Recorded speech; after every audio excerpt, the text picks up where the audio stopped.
Yo, what's up guys? And in today's video I'm going to be talking about Jujutsu Kaisen chapter 223. I really like this chapter, and you guys are going to know as I talk about this chapter I have criticisms and all types of stuff, so I hope you guys stay tuned throughout the whole video because there's many things that I'm going to be saying. So be sure to like, subscribe, share the video with the rest of your villagers. The comment section is down below for you to use. Please enjoy the video, stay throughout the rest. Thank you. All right, let's get on with the video. So to start off the chapter, we get to see a broken Shibuya, rubble everywhere, just completely decimated. And as we go on, we get to see a conversation with Ichiji and Gojo about the sensation of time in the prison realm.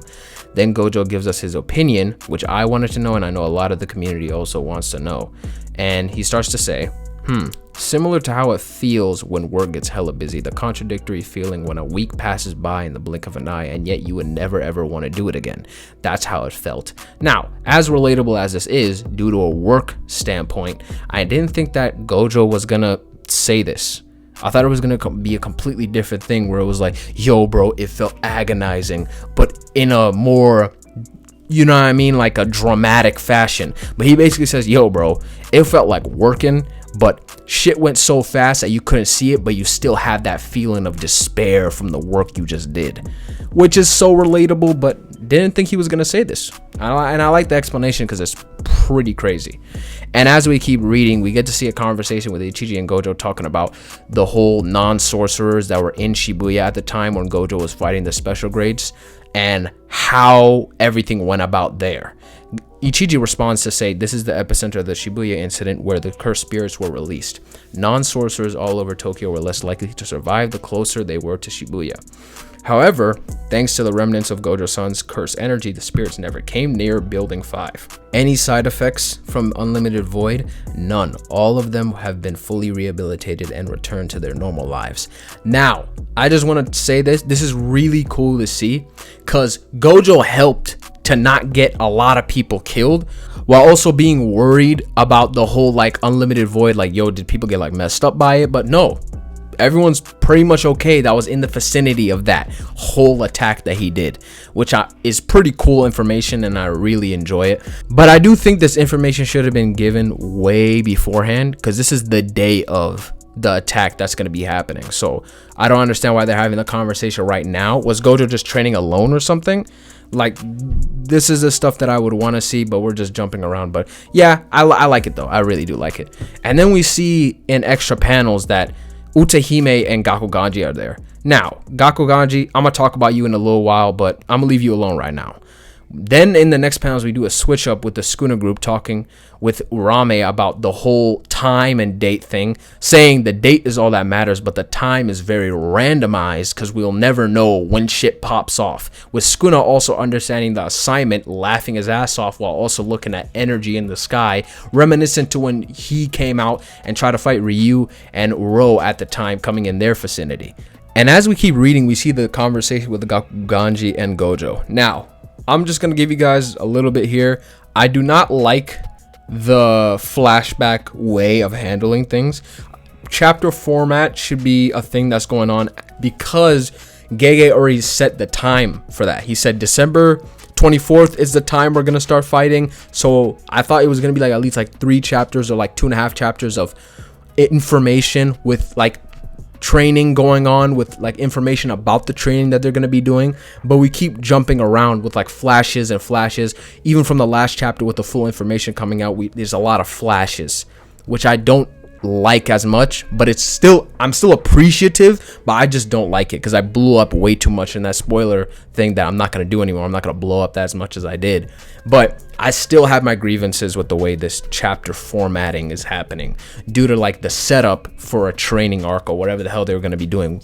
And just leaving that aside, we see the conversation with Gakuganji and Gojo, which basically is, yo, why don't you guys hate me for killing Yaga? And then Gojo says, yo, I already know your type of personality because you're the type that just follows orders, and we already know we can trust you due to that much information that we have of you. And also saying, anyway, the only reason the upper brass were able to order his death was because he's the one who got pieced up in the prison realm, and so he can't really be pointing fingers at nobody. But I still think you can, Gojo. In my opinion, I still think you can. And as the conversation goes, Gojo asks, what was the principal's last words? Was it about Panda or some shit? Panda looking over here in the darkness. And then Gakuganji giving the information saying, yo, cursed corpses can be replicated. It's not just Panda.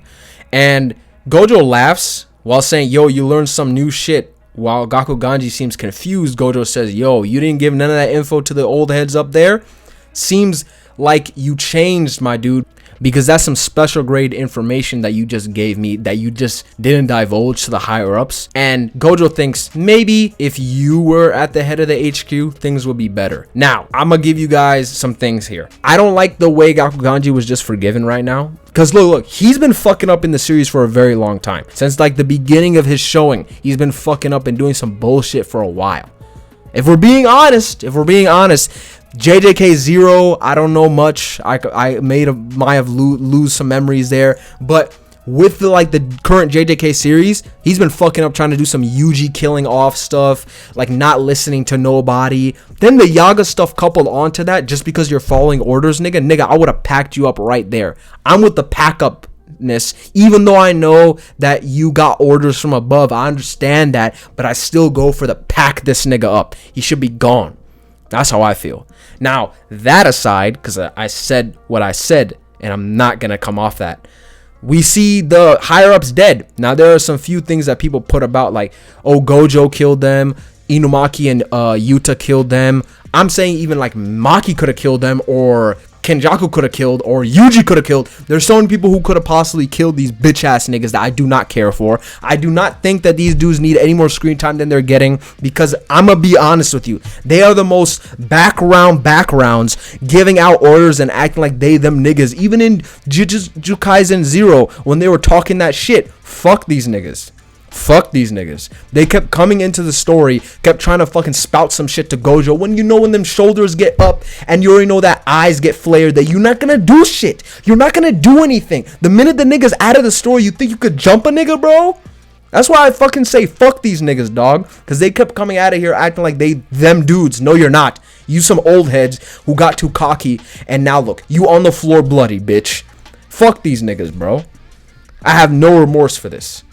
In terms of character writing, these niggas suck. I do not care for them. Leaving that rant aside, we get into a conversation with Ichiji and Gojo. Ichiji basically says, yo, I ain't that dude. A lot of other people can do barrier techniques who are way more proficient. Why you choosing me? With Gojo saying, nigga, you don't know? You are my most trustworthy person. That's the only reason I got.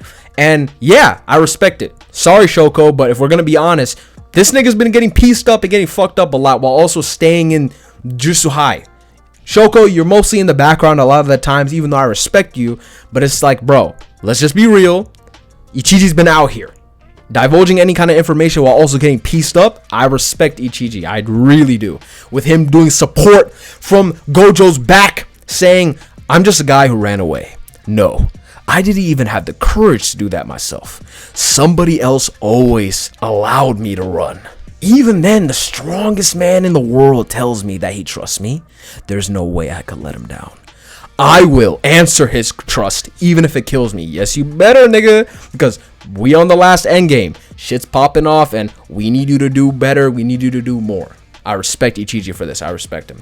Then we get Utahime's curse technique, which I don't really care, but all I got from this is that she's a buff that can buff up the curse energy reserve and output temporarily enhancing as long as they're in her range. And then we get into more discussion. The mastery of Jujutsu can be said to be the mastery of subtraction. Nigga, we doing maths out here? That's crazy.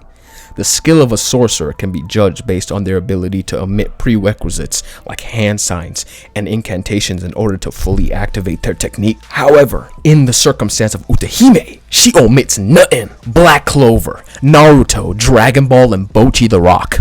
All these together form, by using a ritual to channel her curse technique, she was able to achieve 120% of its normal effect. Gojo going crazy. The strongest sorcerer in history versus the strongest sorcerer of today. Which of these two men will approach. The fight as the challenger, it will all be decided by the first decisive attack or strike. 9 points. Polarized light. Crow. Shomyo chant. The gap between within and without. Like Utahime, Gojo does not skip even a single step in bringing out his technique. 200% output. Hollow technique. Purple. Iconic attack. Iconic attack. I love this attack because, bro, the minute it's used, I'm like, yo, shit's about to go down. Let's go, Gojo. You're making me happy today. I love this shit so much, man. This is really, really cool. And then Sukuna comes out like, God damn, bro, I gotta put my hands up, bitch. Because he didn't see that shit coming. And then we see panels of like buildings being destroyed and a lot of stuff happening due to this attack. I'm hoping that no one's in those buildings. Maybe they are. That's just a bit of my speculation, but hope nothing's going on down there. And then as the buildings fall and as destruction happens and as dust picks up, we see an explanation. Thanks to Ichiji's barrier, Sukuna misread Gojo's opening move. Although he was aware of Gojo's presence, he was not able to sense the immense amount of energy that was output until the attack was right in front of him. So it was some concealer, bait and switch, or like some shit over hovering. Because it's like Ichiji did the barrier so then he can like conceal what the fuck is going on. Sealing up like the energy so then Sukuna does not know what the hell's going on. He's like fucked up, discombobulated. And then Sukuna comes out of the dust. The strongest sorcerer in history. The strongest sorcerer of today. Gojo coming in. Sukuna smiling. Gojo smiling. Gojo doesn't realize he just took off the arm of one of his students. But we know it's not the time and place to give a fuck right now because we have to handle business. And as we read, seems you got the wrong idea here. So let me just set things straight. You're the challenger here. Sukuna like, you damn brat. End of chapter. The strongest trickster lands a preemptive strike. End of chapter 223. Now, I really like this chapter. But before that, I want to tell you guys something. The 222 review I was going to do, I'm really sorry I didn't get the chance to do it because of family stuff. There was a lot of family stuff that was going on, and I'm not going to get too deep into it, but it was, some sad stuff here and there, and I had to like do some preparations for flights, all that type. There was just stuff there.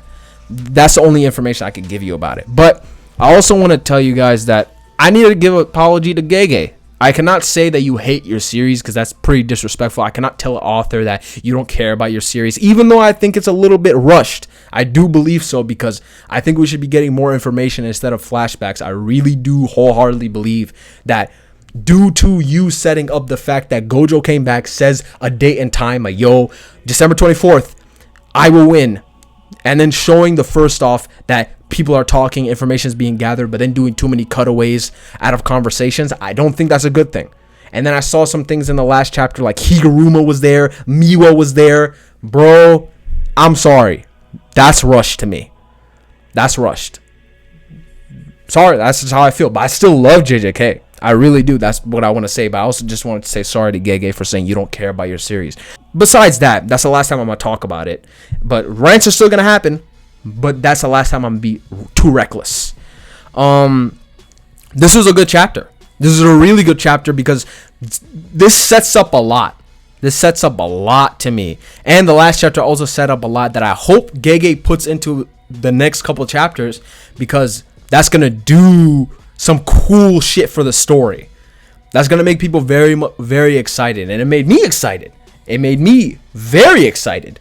Even though you brought characters back, even though you gave Gakuganji a whole forgiveness thing that I don't think he deserves, even though you brought Utahime back to do some shit finally, still, I applaud Gege. This was a good chapter. This got me very hyped. I'm not going to get too mad about too many stuff, but I'll try my best to be more concise. And yeah, that's all I'm really going to say. Be sure to like, subscribe, share the video with the rest of your viewers. The comment section is down below. I really appreciate it if you watch throughout the video. That means so much to me. And yeah, I'm out. Bye, guys.